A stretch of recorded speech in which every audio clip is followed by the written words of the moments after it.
From New York City, the former Assistant Secretary of the Treasury for Public Affairs, Monica Crowley. Okay, now you are smarter than I am, better looking than I am. Whatever it is, you're better than I am. So a lot of people hear inflation just like infrastructure, and their face just goes like this, right? So my first question is a simple one because I'm a simple man. There wasn't inflation for 4 years under Donald Trump. You were in the Treasury Department. Trump has spent a lot of money, record spending. Why wasn't there inflation?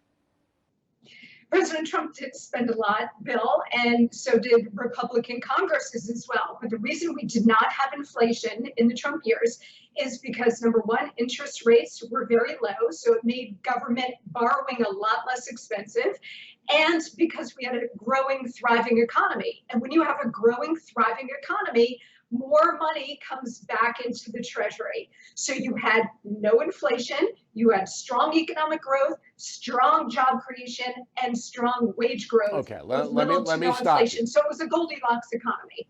Interest rates are still low. All right? The tax rates are the same today as they were under Donald Trump. Nothing's changed. That will, but it hasn't. So why is the inflation rate growing at a faster pace than any time in 30 years now? Why didn't it do that your last year in the Treasury Department? Two reasons. Number one, we had an economic emergency last year related to the COVID pandemic.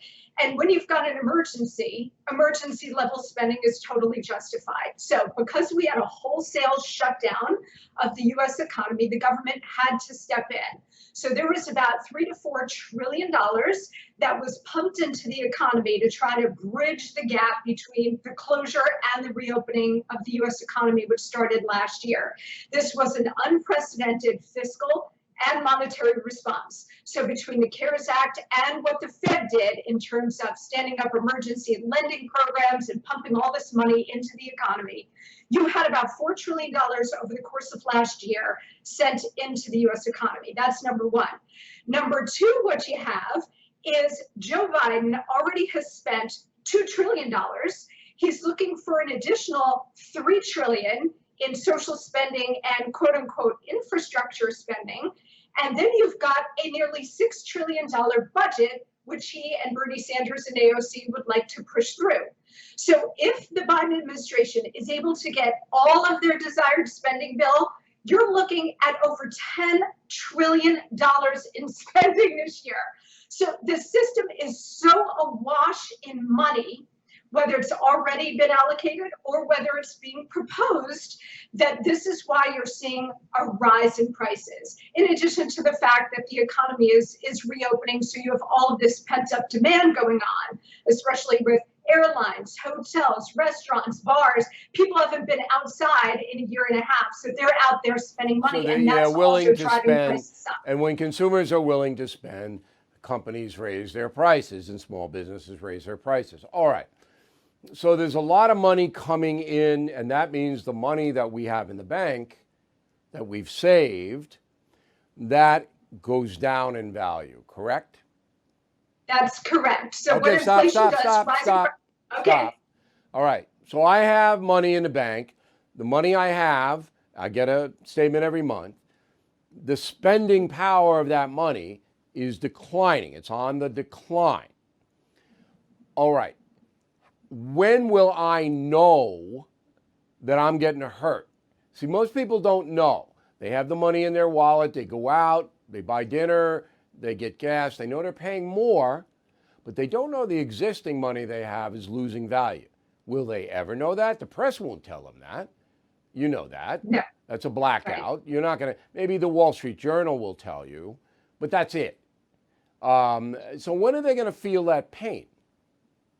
So I think a lot of Americans are, because all you have to do is go to the grocery store or try to fill up your tank. I filled up my tank on Long Island today, Bill, and it was well over $50.